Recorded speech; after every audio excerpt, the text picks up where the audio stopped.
Hello students, welcome to Educraft academy.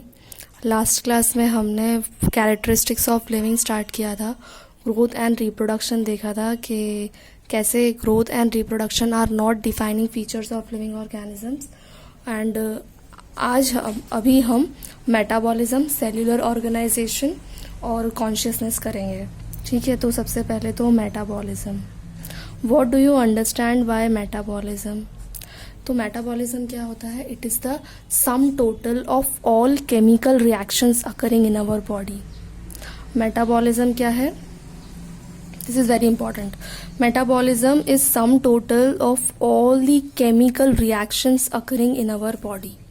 ठीक है, देखो, human body is made of chemicals. ठीक है, और जो केमिकल्स हैं ये कॉन्स्टेंटली केमिकल्स बन रहे हैं या केमिकल्स चेंज हो रहे हैं या they are converted to some other chemical, है ना।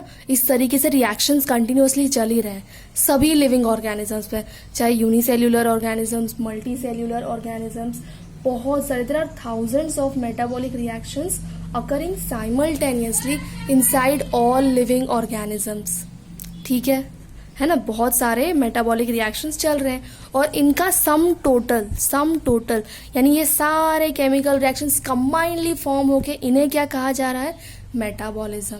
ठीक है, ये रिएक्शंस दो टाइप के होते हैं, anabolic reaction and catabolic reaction. Anabolic reaction and catabolic reaction. बताइए आप, एनाबॉलिक रिएक्शन क्या होता है और कैटाबॉलिक रिएक्शन क्या होता है? तो the reaction in which synthesis of complex compounds takes place from simpler ones. और कैटाबॉलिक रिएक्शन क्या होता है? Reaction in which breakdown of complex molecules takes place. ठीक है, और एनर्जी का क्या होता है? Energy is consumed. Anabolic reactions में क्या होता है? Energy is consumed. और कैटाबॉलिक रिएक्शन में क्या होता है? Energy is released. तो आप ये चीज समझ रहे हैं कि किस तरह के साइकिल है ना, सारे मेटाबॉलिक रिएक्शंस हो रहे हैं। तो हाउ एनाबॉलिक फोर्सेस विल, देखो कैसा होगा कि यहाँ पर ब्रेकडाउन होगा, एनर्जी रिलीज होगी, और ये जो एनर्जी है वही एनर्जी एनाबॉलिक रिएक्शंस वाले यूज करेंगे और सिंथेसिस करेंगे, है ना। कंटिन्यूसली सारे केमिकल रिएक्शंस लिंक्ड होंगे, है ना। मतलब इस तरीके से सारे केमिकल रिएक्शंस कंबाइंडली फॉर्म होके क्या कर देंगे? मेटाबॉलिज्म। अब ये मेटाबॉलिज्म तो नॉन लिविंग में नहीं हो रहा है ना। इसीलिए metabolism is a defining feature of living organism. This is very important. So many questions are asked in NEET exams. ठीक है, फ्रॉम दिस टॉपिक। ये बहुत इंपॉर्टेंट है। समझ आ गया आपको? Metabolic reaction defining feature of living organism है। ठीक है, अब देखो, आप ये कह सकते हो ना कि केमिकल रिएक्शंस तो केमिस्ट्री लैब में भी हो रहे हैं, तो क्या वो जो टेस्ट ट्यूब में हो रहे हैं क्या वो लिविंग है? नहीं, दे आर नॉट लिविंग। देखो, हो रहे हैं, ये सही बात है कि केमिकल लैब में हो रहे हैं, they are living reactions, but they are not living organism, क्योंकि सेल्यूलर ऑर्गेनाइजेशन, देखो अब यहां पर आ जाती है बात सेल्यूलर ऑर्गेनाइजेशन की। ठीक है, कि केमिकल रिएक्शंस तो हो रहे हैं बट वो सेल में नहीं हो रहे हैं, है ना। यहाँ पर मेटाबॉलिज्म में क्या हो रहा है कि जो केमिकल रिएक्शंस है वो सेल्स में हो रहे हैं, है ना। इसीलिए cellular organisation of body is defining feature of living organism. ये सेल्यूलर ऑर्गेनाइजेशन होना इंपॉर्टेंट है। टेस्ट ट्यूब में केमिकल रिएक्शन हो रहे हैं तो वो लिविंग नहीं हो जाएगा, लेकिन केमिकल रिएक्शंस अगर सेल्स में हो रहे हैं तो फिर वो लिविंग है। समझ रहे हो ना आप ये बॉडी कि cellular organisation of body is defining feature of living organism.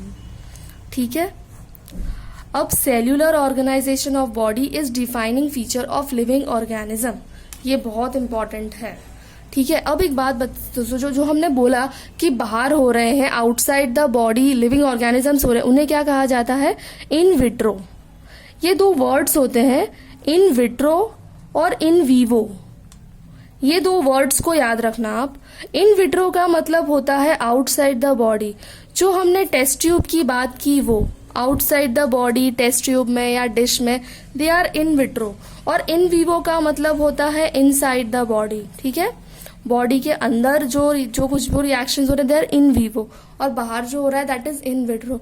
जैसे इन विट्रो आपको ऐसे भी याद रहेगा, IVF सेंटर्स होते हैं, इन विट्रो फर्टिलाइजेशन। उन्हें क्यों इन विट्रो कहा जाता है? क्योंकि fertilisation takes place in test tube, है ना, आउटसाइड द बॉडी, ठीक है, इसीलिए उसे इन विट्रो फर्टिलाइजेशन। समझ आ गया आपको कि सेल्यूलर ऑर्गेनाइजेशन किस तरीके से डिफाइनिंग फीचर है। अब एक बात समझिए कि व्हाट इज सेल्यूलर ऑर्गेनाइजेशन। इसका मतलब सेल्स किस तरीके से ऑर्गेनाइज्ड मैनर में है, किस तरीके से सब कुछ ऑर्गेनाइज्ड है। जैसे कि मॉलिक्यूल्स हैं, वो सभी मिलके ऑर्गेनल्स बना रहे हैं, they will form the organelles and organelles will form the cell, है ना। चलो ऑर्गेनल्स भी नहीं, हम मॉलिक्यूल्स ही रखते हैं ना, they form the cell is formed, molecules will form the cell, cells a group of similar function and similar structure, they will form tissues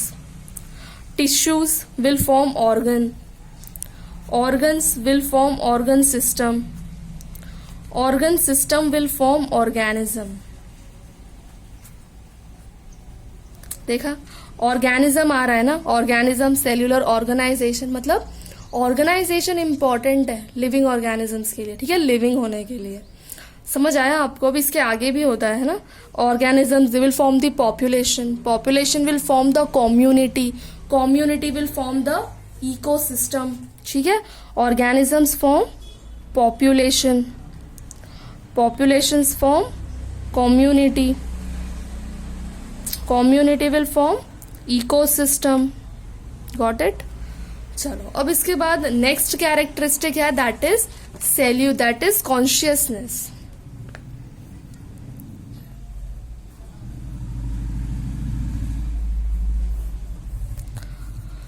consciousness भी डिफाइनिंग फीचर है।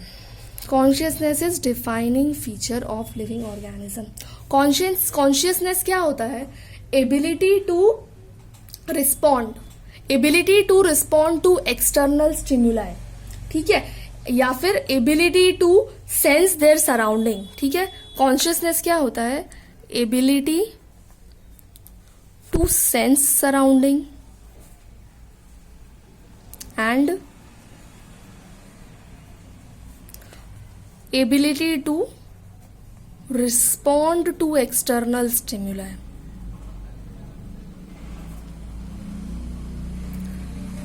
क्या नॉन लिविंग, कोई भी नॉन लिविंग है जो किसी stimuli को respond करने वाला है? नहीं ना। एबिलिटी टू सेंस सराउंडिंग, कोई भी नॉन लिविंग अपनी सराउंडिंग को सेंस कर पा रहा है? नहीं।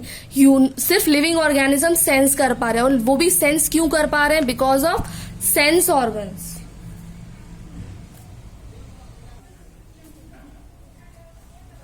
है ना, बिकॉज ऑफ सेंस ऑर्गन। समझ में आया आपको? कॉन्शियसनेस भी क्यों पॉसिबल है? बिकॉज ऑफ सेंस ऑर्गन्स, और ये तो सिर्फ लिविंग ऑर्गेनिजम्स ही करने वाले हैं, राइट। देखो जिस तरीके से प्लांट्स हैं, तो प्लांट्स भी रिस्पॉन्ड करते हैं एक्सटर्नल स्टिमुलाई को। प्लांट्स रिस्पॉन्ड करते हैं टू लाइट, वाटर, टेम्परेचर, है ना। चलो एक और चीज है, वो बहुत ही इंपॉर्टेंट है कि सिर्फ only humans have the ability of self consciousness.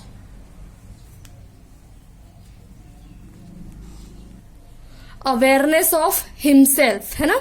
सिर्फ ह्यूमंस ही है जो सेल्फ कॉन्शियस है, ठीक है। अभी इसमें एक और चीज है that is photo period. Photo period क्या होता है? तो photo period is the time during which plants and animals are exposed to light in 24 hours. 24 hours के टाइम में जितना टाइम वो लाइट से एक्सपोज है that is called photo period, ठीक है। It affects the reproduction in seasonal breeders, ठीक है। समझ आया आपको? स्टिमुलस, अभी रिस्पॉन्ड टू स्टिमुलाई, तो एग्जाम्पल क्या हो जाएंगे स्टिमुलस के? जैसे कि you feel cold so you put on your jacket, right. फिर when you touch a hot object you immediately remove your hand, है ना। फिर when you touch the leaf of touch me not plant the leaf droop, ठीक है। पता चल रहा है ना आपको कि स्टिमुलाई के एग्जाम्पल्स क्या हैं, किस तरीके से हमारी बॉडी रिस्पॉन्ड करती है स्टिमुलाई के लिए, है ना। ठीक है, चलो, तो consciousness is also a defining feature of living organisms. समझ आ गया आपको? चलो अब नेक्स्ट क्लास में हम बायोडाइवर्सिटी से स्टार्ट करेंगे कि बायोडाइवर्सिटी की डेफिनेशन, फिर नेमिंग ऑफ ऑर्गेनिजम्स, फिर बाइनोमियल नोमेनक्लेचर, सिस्टमैटिक्स, ये सब हम नेक्स्ट क्लास में देखेंगे। आपको इतना, आपका काम है कि आपको ये सभी कैरेक्टरिस्टिक्स आपको पढ़ लेने हैं और ये बहुत ही इंपॉर्टेंट है from MCQ, from your NEET MCQ point of view, very important. ठीक है, चलो बाय, टेक केयर।